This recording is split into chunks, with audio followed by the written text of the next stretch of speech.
think we also think of all of this as just information to make government work better. It's not that complex.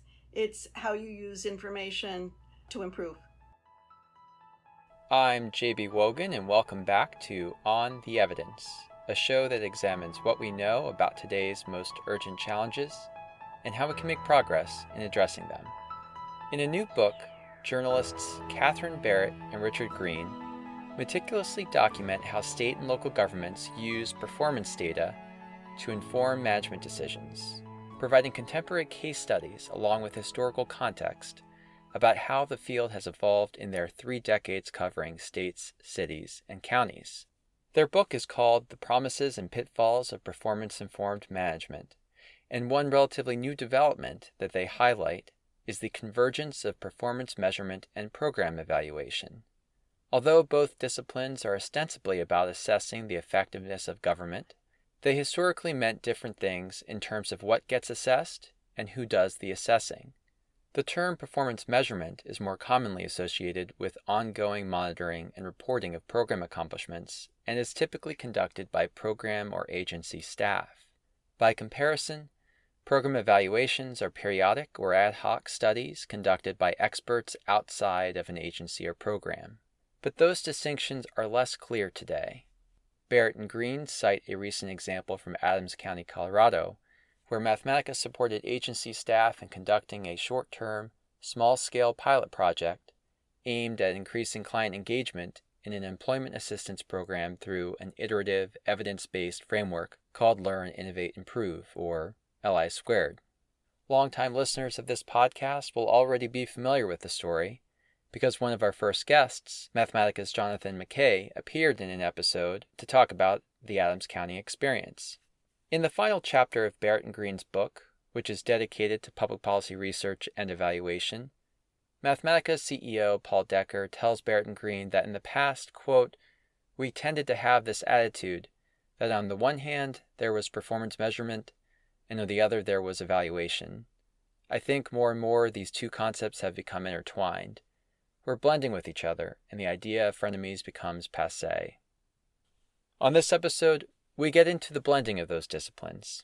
We also talk about the increasing availability of data and its effect on performance-informed management. We also talk about changes over time and how states value, understand, and use data in decision-making.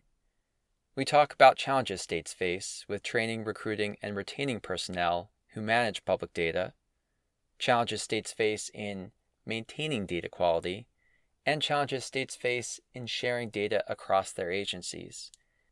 And finally, we try to imagine what Barrett and Greene's book might have covered about the 2 major stories of 2020, the COVID-19 pandemic and concern over persistent racism in the United States, if it had been published just a few months later. I should note that Barrett and Greene are alumni of Governing Magazine, as am I, and we worked together during my 5.5 years there. They are now senior advisors and columnists for Route 50, a website that covers states and localities. We mentioned their interview with Paul Decker, but if you want to read more about what he had to say about evaluation and performance measurement, they just published a Q&A blog based on their notes from that interview with him last year for the book. That's available at greenbarrett.com, and I'll include a link to the Q&A in our show notes. I hope you enjoy the conversation. Yeah, so congratulations on the book. I've got my copy here. So I know it's a cliched question you probably have gotten a lot, but why did you decide to write this book? I think that we were motivated by the fact that Rich and I had been writing about performance measurement and performance management since the early 1990s. So we've been doing it for about 30 years, and we've seen an awful lot of changes in the field and had intensely been covering this topic through various evaluations of state and local government through the 1990s up through about 2010. It's seen a lot of changes, and we wanted to see what was happening now. I mean, we had continued to cover this, but in those early years, we were talking to everybody in all the states and the biggest cities and the biggest counties. In the last, 8 years, we had been doing articles about it and talking to people. But we wanted to really get a good sense of how it had developed. And also, because we had heard so much about the benefits of performance management, or whatever you choose to call it, because it goes under a whole slew of other names. People talk about managing for results. People talk about performance-informed budgeting, which is what we choose to use, because performance-based budgeting we thought was always a misleading term, because it indicates that you're going to be budgeting truly based on performance, and nobody actually does that. The politics sort of dictate. So we talk about performance-informed budgeting and performance-informed management. And the other thing that I wanted to add on to what Katherine said was just that in our own work as journalists covering a whole slew of other fields, for Governing Magazine for 20 years or something, for the Pew Charitable Trusts for 13 years, for Route 50 for the last couple of years, for a bunch of other organizations, we realized how often we were turning, regardless the topic, we were turning to performance audits that were done in the states or in the cities themselves as a great source for like the inside scoop on things. And so we saw the utility of this for really understanding what's going on, in this case, not as writers about performance management or performance measurement, but rather as users. I'm glad you brought up the different names that this work can be categorized under. I actually wanted to ask about your choice of performance-informed management, in part because you do cover quite a bit of ground in the book. There's stuff about research and evaluation. There's stuff that I think is now termed sometimes more like innovation work in government. And although I'm not really sure what the difference is between innovation in a government context and performance management, but just tell me how you settled on this title, this language for the work that you're describing. And I don't know, as opposed to some of the other options that were on the table. I think both of us thought of performance-informed management as kind of an umbrella term. Through the years, there have been a lot of different siloed efforts to look at how well government works and to measure the results of government, or what government is producing. But we felt that performance-informed management kind of covered a whole bunch of different territories. There's been a lot of more integration of the different aspects of this. I think other people might have a different way of describing this, but that's how we were looking at it as we wrote the book. And as I alluded to, I think already, the idea was that everything was performance-based management, not performance-informed management. And since there is a whole other side to this world, all that the performance measures or the performance exercises can do is to inform the people who are actually making the decisions, not requiring them to. I think we also think of all of this as just information to make government work better. It's not that complex. It's how you use information to improve. So I really enjoyed reading the book. I'm wondering, but of course I'm sort of more of a journalism background, interested in public policy, interested in some of these issues. I'm wondering, who was your ideal reader? Who do you hope will buy it? Who do you hope will use the information in the book? When we talked with our publisher about this, it's a book that's geared both to an academic audience, so students who are, studying to work in government, also to practitioners, people who are already in government and want to know how to do this better and want to learn what other places are doing. I'd also hope that journalists would read it. I'd hope that people in the public would read it, because I think it's really important for the public to know.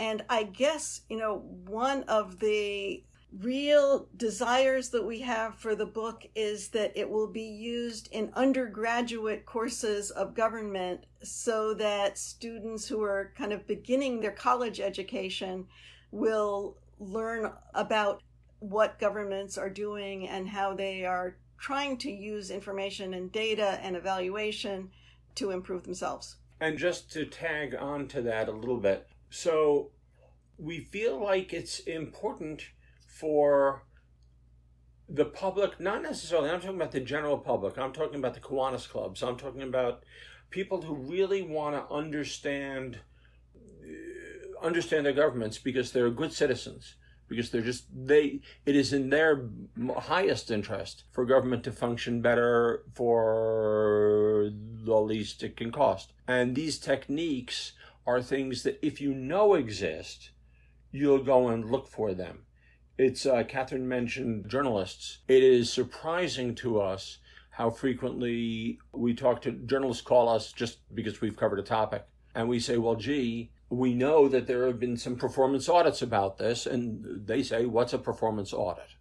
Yeah, well, I thought about not asking this question, but I did wonder how the two of you as journalists became interested in this topic in the first place, because it isn't that typical for reporters, even reporters who are covering politics and government on as a beat, to really become entrenched in the lingo of performance management and continuous process improvement and pay for performance contracting, all of the above. How did you find yourselves in this world? We'll tell you how we got started in this. We were working for a business magazine called Financial World, which is now a dead magazine. I prefer to say it's now a defunct magazine. Rich had his early sort of post-college experience at Forbes magazine, so he had a financial background. I was a newspaper reporter in Memphis covering social services, so we were interested in the things that there was kind of a connection between what our interests were.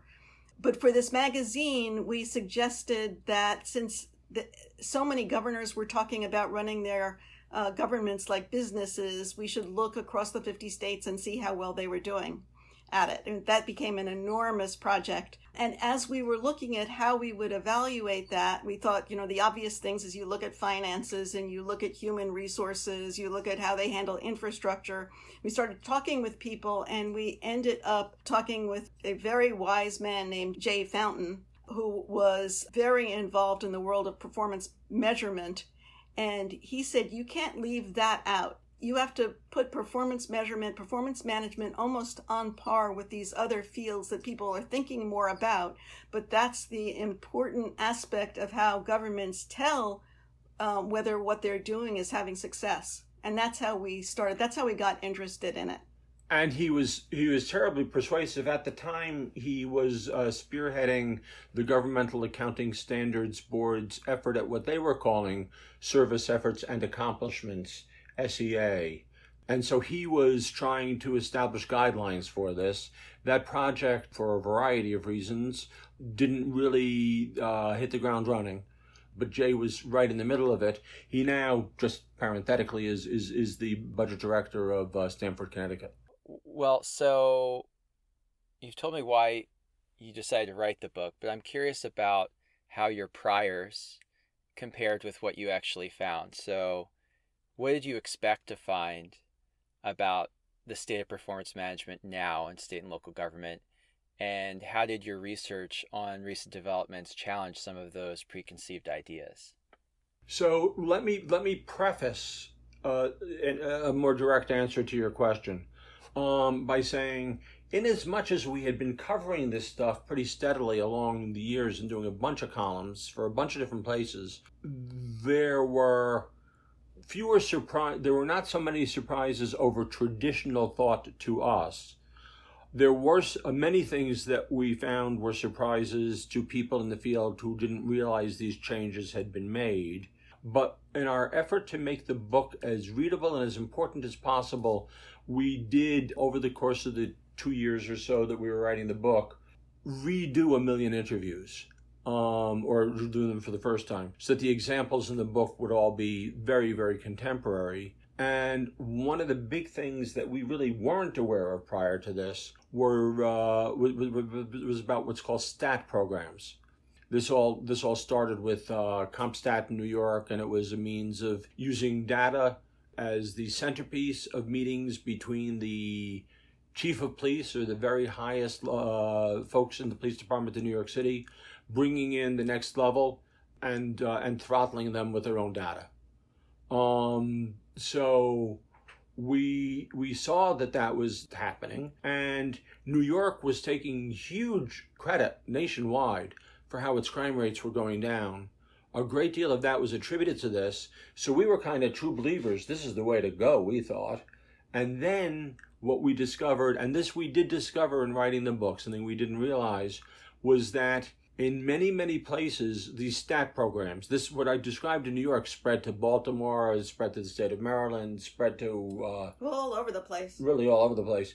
The other places and New York that were using the stat programs often turned it into a gotcha exercise. And so instead of it encouraging people to listen to the bosses and to have, you know, a fire lit under their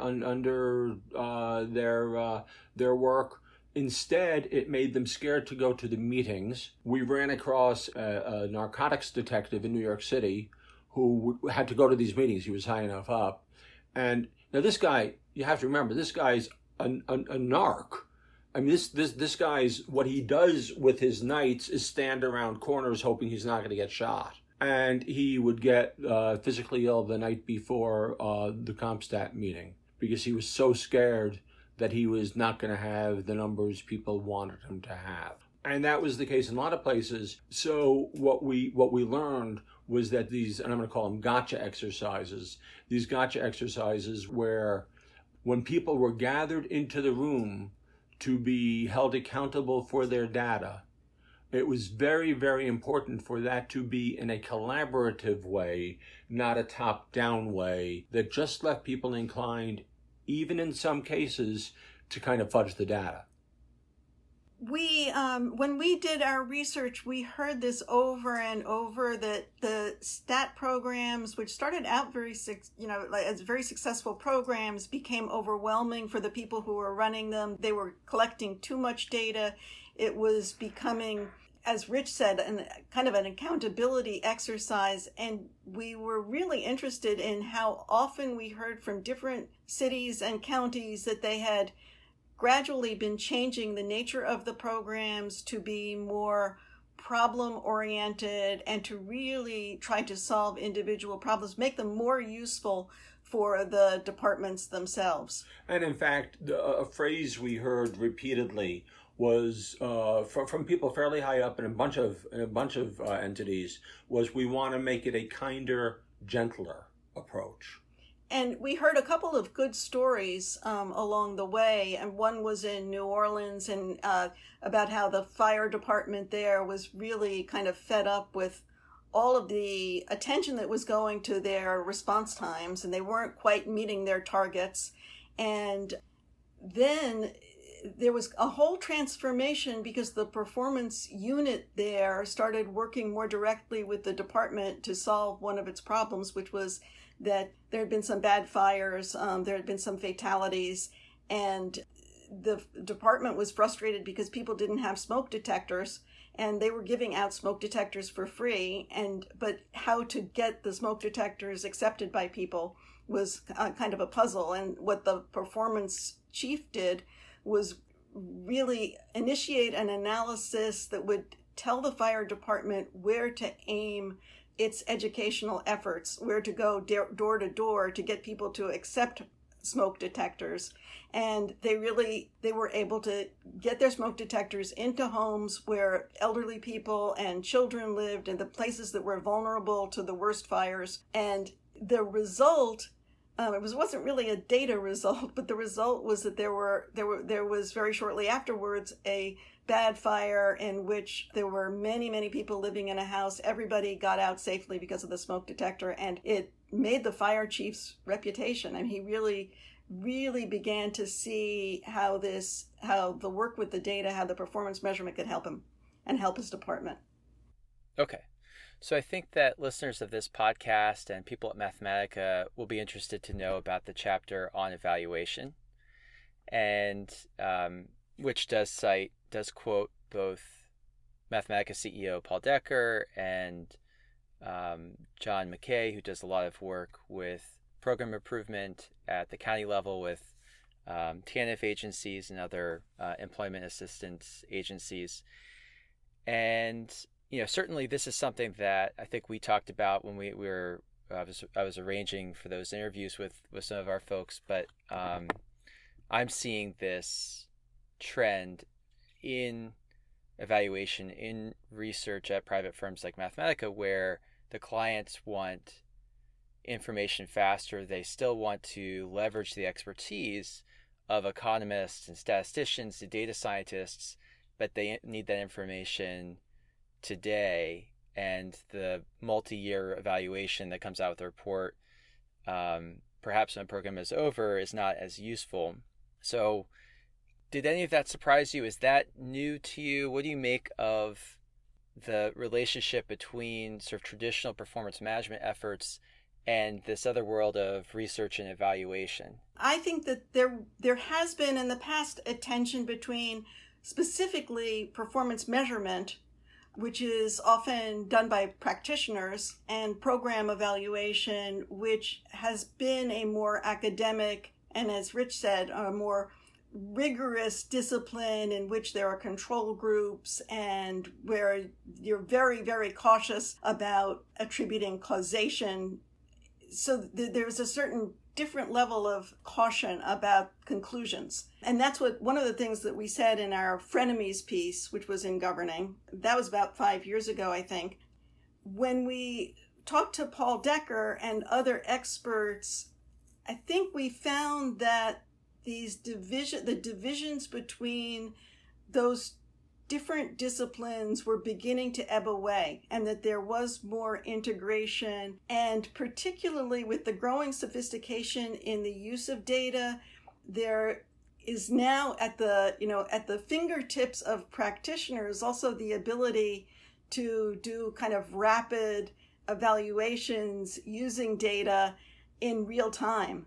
And so the disciplines come together more, and I think there is not so much this tension as there used to be. I'm trying to think if there's any follow-ups to that. I mean, the one thing that seems to be unstated there is the increasing availability of data. This is something that Paul talks about a lot, that there's administrative data, there's all kinds of new data that is available in ways that it didn't used to be. You don't have to do original data collection to do research, for example, and that you can do all kinds of quick little experiments.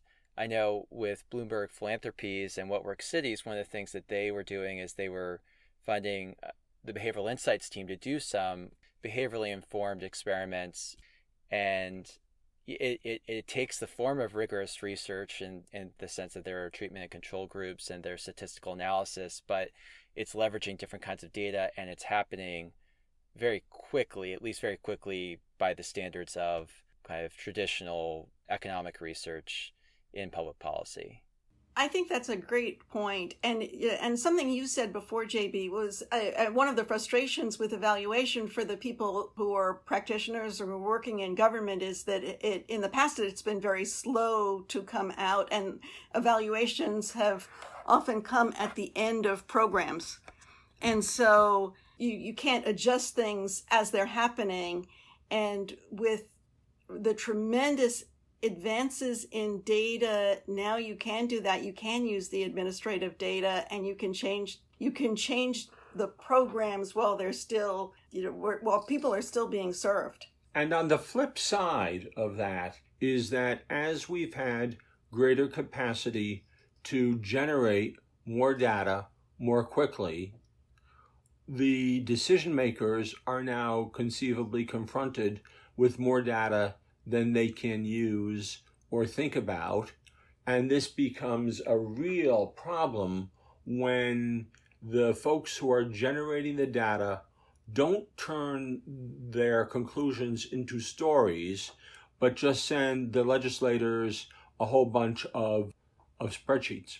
And legislators in some states dig into that stuff and they love it. But in a lot of states, they just don't have the time, and their staff doesn't have the time. And so you don't get the result that the results-oriented measurements are supposed to lead you to.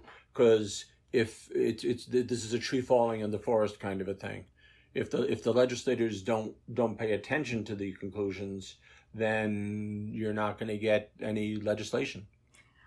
I think that there's also something that we realized, and I think we realized before we started the book, but our research kind of made this point to us very strongly, is that this is really a period of transition. The data is there, we're more sophisticated, but there is still an awful lot of issues with data use, a lack of staff that knows how to use data or how to analyze data, major problems with data integrity and sharing of data. And also, I think we were surprised that technology had not come farther in making it easier for practitioners to use the data that they have, to dig down into the data in ways that seemed like they should be able to, but they still can't.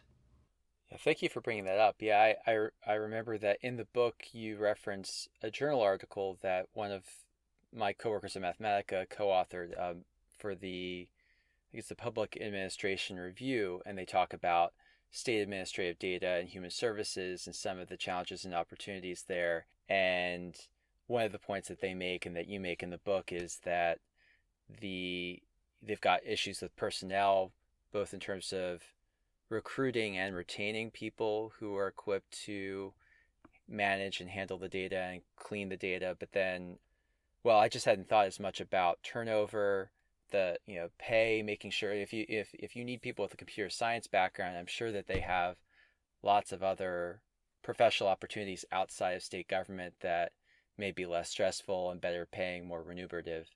I think that's not an aspect of performance management that I thought much about before I saw that article. An interesting point is that the Results for America and What Works Cities and Johns Hopkins are making a very big point of the importance of training, and not just training people at the top of organizations, but all the way through the organization. That you need to, down to employees who are starting their work life should be able to understand the use of data and know how to work with it. Those skills need to be spread throughout the organization. And also, not only do they need to be spread, but by spreading them, you're inclined to get better data. Because the people, where does this data all come from? Well, some of it can come from, mechanized techniques. A lot of it comes from the people who are actually working for the city or the county or for the state. That information ultimately comes from a lot of the people at sort of entry-level +1 positions. They're the ones filling out the form about how clean the streets were. And if they don't see the value of this exercise, they're going to just get that form filled out as fast as they can because they're tired and it's a long, long day. I mean, right now they're all glad to have jobs, but in more traditional times, this is not where they want to be doing stuff, not writing about what they did. So if they can only see that the more you know about the results of what you did, the more inclined you are to help create that information, which in turn helps you do your job better. Do you think, based on all of your interviews, do you think that there is greater expertise in terms of data literacy, in terms of understanding evidence and being able to interpret evidence than, say, when you started covering this topic back in the 90s? I think that there's an enormous difference. I mean, there's a world of difference in what people right now think that data can do and what data can do for them. I really think there's almost no comparison to the early 90s. Yeah, there's no comparison. I can tell you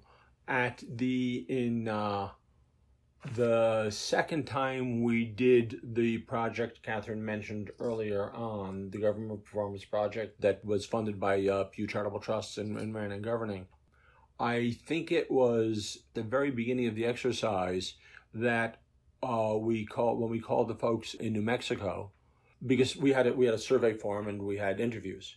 And the survey form, they just didn't answer any of the questions about performance management. We were at that time calling it managing for results. But they didn't answer any of the questions, so of course we called because, well, they can't be not. And it turned out that that was actually the accurate answer. They didn't believe in it. I mean, they just did not believe that this stuff had any benefit for the state. They weren't doing any of it. And New Mexico becomes sort of the perfect example of that because they're now sort of in a leadership position in the skill and depth to which they're using these techniques. So I attended your book launch in March, and it was the last in-person public gathering that I attended. Since then, we've got, I assume that's true for you guys as well. So since then, things have changed in the world. There's the COVID-19 pandemic, and then there is this ongoing conversation happening around the country, around the world, around structural racism, policing, but to some extent it goes beyond, well, to a large extent it goes beyond policing. If you had been planning to publish the book in 2021, what would change about the book? What would you have added to account for these new developments? Let me just start quickly, and I can see that Katherine's indicating she has something else to say. But one of the things is when you look at governmental budgets, you see that the first things that tend to get cut are the things about which the public is not immediately aware. And so if you've got a choice of cutting back on garbage pickup from twice a week to once a week, people get all upset because their streets are messier. When you stop measuring how much garbage is being picked up and how clean the streets are, nobody notices this, particularly outside of the government and the occasional really smart reporter like you. So, I mean, we wrote this book in good economic times. In more difficult economic times, we might have emphasized more some of the dangers of cutting back on the brains of an organization because you don't have the resources to keep that part of management going. Can I tell our brain story? Go ahead. So this is apocryphal, I'm sure. Nonetheless, we've made reference to the anecdote I'm about to tell in a number of places, in every case saying this is likely apocryphal, but it's just such a good story. And the idea is that there's this creature who lives in the South China Sea who swims around and gets algae or whatever these little sea creatures eat. And then at some point in their life, and this is just the way this creature works, they affix themselves to rocks. And so now they can't catch any more food. And what they do as a result is to nourish their body, they devour their brain. And I've always liked that story because it feels so emblematic of exactly what Katherine was just saying. We don't think states and local governments should do that. You don't think they should become zombie governments? Right? No, not to attach themselves to rocks.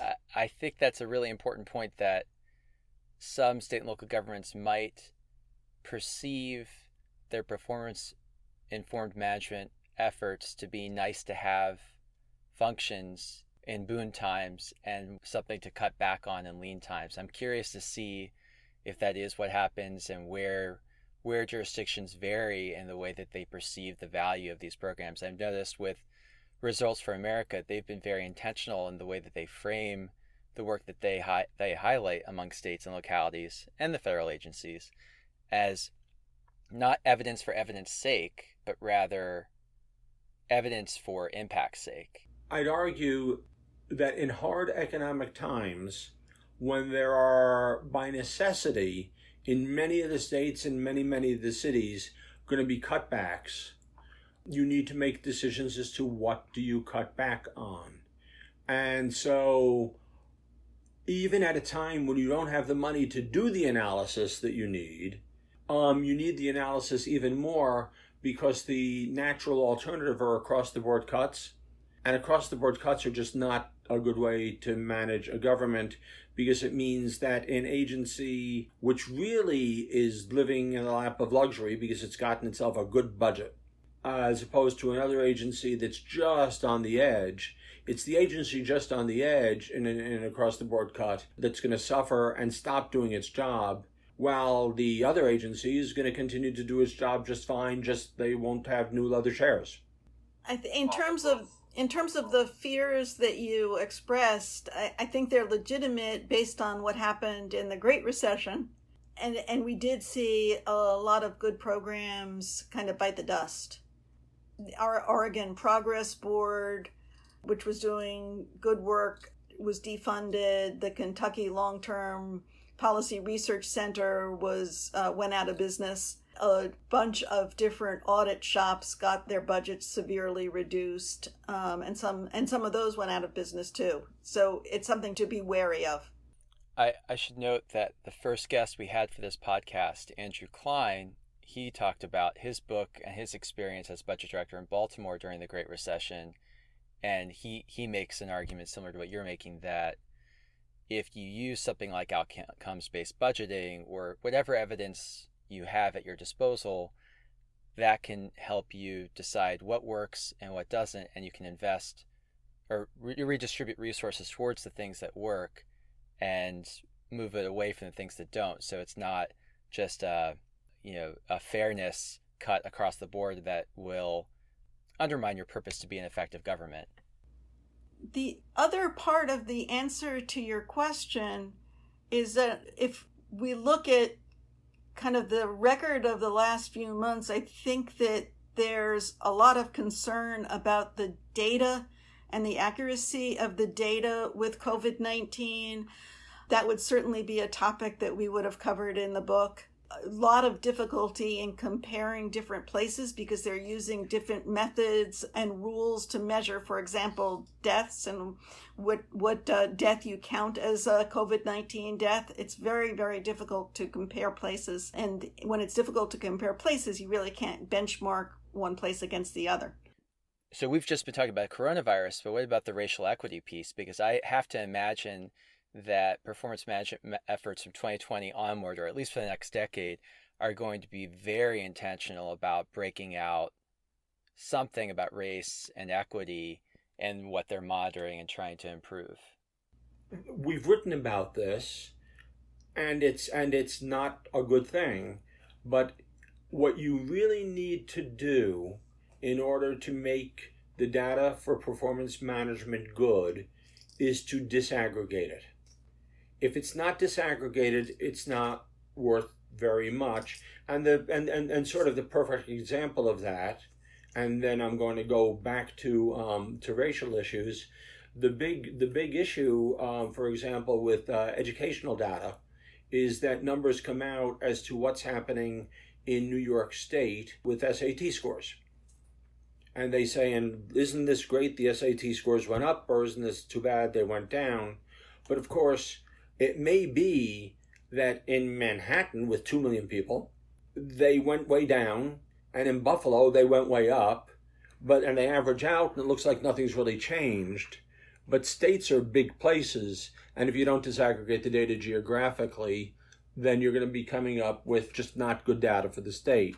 In terms of racial issues, there's an awful lot of data that has never been disaggregated by race. There are reasons for that. I'm not sure I know what they are, but there have been a lot of cases where those numbers just aren't broken out.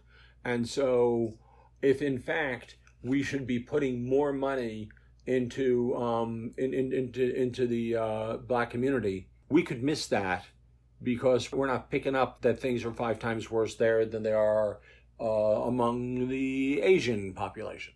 And I mean, as it's become obvious that different minority groups are more affected by the coronavirus and different geographic areas are more affected by the coronavirus, and just what Rich said, the importance of disaggregating so that you know where the problem is, it's something that is really critical. in this time, and something that we did write about in the book, but if we were writing about the coronavirus or about structural racism, the idea of disaggregating your data is a vital point. The other point that I wanted to make is it's important to measure the right things. And there's so much attention to performance measurement, but often people measure what's easiest to measure or what they prefer to be measured on. We are currently working on a column for Route 50 about performance measurement and police. And if you look around at the dashboards of many police departments, what you see is citations and arrest rates, and really not the kinds of things that might help build community trust, not the reactions of the community through surveys to the police, the reactions, and also that information disaggregated. So the reactions of different parts of the community to whether they trust the police or what their interactions with the police have been. There's enormous room for improvement in how you measure that. And I would guess also in how you measure a bundle of other services that are distributed differently to different racial groups and in different parts of the community. Do you think that the practice of performance measurement is improving in terms of the precision of the measurement and its reflection of what's actually happening on the ground? And as context, what I'm thinking about is my experience as a journalist, where in journalism, we have lots of data about page views, visitors, time on page, but I always found that they were imperfect as measuring whether the story was really a success. And I think part of that is it's hard to, I think there are multiple, it's a subjective question. What is a successful story? What is an important story? To me, if 100 people who were city managers or department directors in government read a story and it changed the way they thought about the work that they did, that would be incredible. But 100 page views would be pretty meager and was not, sort of a goal of the prior organization. Also, page views is just sort of popularity. Anyways, I wonder, I imagine that this is evolving within the public sector too. The kind of data we have, the ways that we measure whether performance is improving. Do you think that it's still a process? It's not fully formed? Where do you think we are in that evolution of performance measurement? I think that a lot more work needs to be done, both in journalism and in government, about what you are measuring. In journalism, we've both seen, a lot of attention going, as you say, so to the hits on the hits that a story gets, and that results in potentially less good stories and certainly less good headlines, because the effort is to get people to read. And I'm not sure that should be the goal. I mean, not to get, more people to read because the headline is sensational. It does not necessarily mean that this is good journalism or the journalism that you aim for. So a lot of thought needs to be given in government to what you're measuring and how your measurements drive you to, different outcomes. So there's been a lot of attention to the problem of saying that you want to have in a workforce program, you want to reward people or you want to reward an agency for getting more people jobs. And so there's an incentive to help people who are more likely to get jobs. You have to be very careful about what you're measuring. And I think also, I see a tension between, and I think we heard a lot about the tension between accountability and performance and driving toward making sure that people were getting their jobs done and having performance measures that were kind of focused on, do you meet this target? And then as opposed to performance measures that are focused on, are you are we improving the program? And it's probably worth adding to that targets are a really hairy part of this whole process, because the way people set targets can be a very willy-nilly kind of an operation. It can be just that the legislature says, well, I think we can do 75%, even if that's not a realistic number. The most extreme example that I think I've seen, in Katherine too, I assume, was not very recently, but maybe 4 or 5 years ago, I think, California enunciated publicly that their target was to eliminate all poverty in California in, I forget what, I think it was a 30-year time span. And of course, they'll be poor always. I mean, it was an unachievable goal, which in turn we theorized, as people saw that they were never going to get there, they began to lose faith that we were ever going to get anywhere. So it was a measurement that led people to lose faith in government rather than to gain faith in government, if you had a realistic target or interim targets that say, over the course of the next 15 years, we'd like to do this, which we really can do. Katherine, Rich, it's been fantastic talking with you today. Congratulations on the book. Thanks so much for joining me on the podcast. JB, thank you. This was really fun. We both enjoyed it. Thanks again to my guests, Katherine Barrett and Richard Greene. In the show notes, I've included a link to their Q&A blog based on notes from their interview last year with Mathematica CEO Paul Decker about the convergence of performance measurement and program evaluation.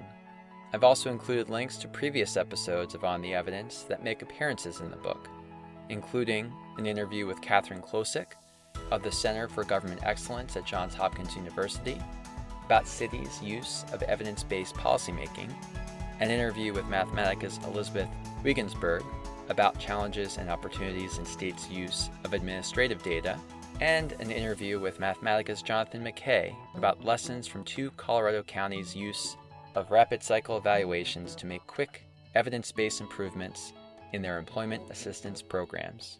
If you enjoyed this conversation, please subscribe for future episodes. On the Evidence is available on Apple Podcasts, Spotify, Stitcher, and elsewhere. Another way you can keep up with the show, as well as other interesting work from Mathematica, is by following us on Twitter. I'm at JB Wogan. Mathematica is at Mathematica Now.